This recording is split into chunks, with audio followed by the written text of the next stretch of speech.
జాలం వెను తిరిగి వస్తుంది కాలం రేపుగా మన పాపగా పుడుతుంది సరికొత్తగా నీవు నాకు తోడుగా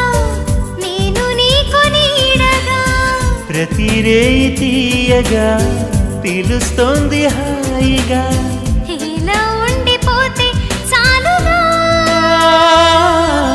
నువ్వంటే నాకిష్టమని అన్నది నా ప్రతి శ్వాస